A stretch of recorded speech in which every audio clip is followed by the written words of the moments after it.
ask Thierry, and we'll go through the goals a little bit later on, but in terms of tactically how they set up, Ramsey was out and they brought in Onana, and we sort of thought that was a defensive move, but actually for Villa, it helped them get up the pitch. Did they go with just energy instead of maybe a bit more creativity? To be fair, they scored the 2 goals without them being on the field.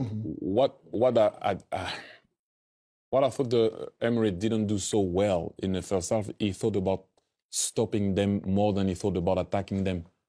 Do you know what I mean? This is why he went 5 in midfield, 5 guys that could match, as you mentioned before, them going for being man-marking and trying to make it difficult for them instead of thinking, how can we attack them?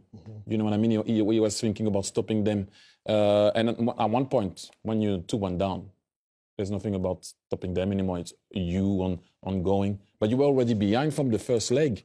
Having said that, if you go back out of the tactical thing, man, they made it a game. I couldn't see that coming. I'll be honest with you, and they were very close to go to extra time.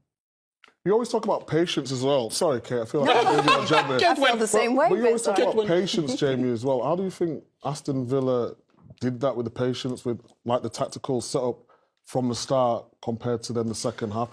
Well, I think we always talk about going for the game and we talk about being with the ball. But we said before the game as well, your analysis was about, how at times they were having a back 5, a back 6. They couldn't afford to do that. They had to almost go man for man and be aggressive. Now, I understand what Thierry is saying. He's right. But I also can think where Unai Emery's coming from. And I think if we play teams at home in Europe, sort of for Liverpool at Anfield, and it wouldn't be about like, we're going to get on the ball and play great football and play through them. We'd almost be thinking, we want to win the ball off them. Yeah. Do you know what I mean? That would be our way of thinking we can score, and it'd be using the crowd. It wouldn't be about like, okay, maybe getting between the lines. And that would come maybe later on as the game slowed down. But certainly at the very start, it'd be like man-to-man all over the pitch, press them all over the pitch, lift the crowd, win a big challenge and make it like a Premier League game.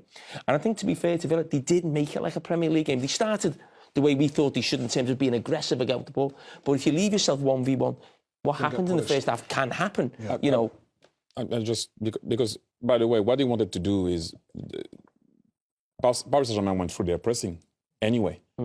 I just thought also that Watkins came too late into the game.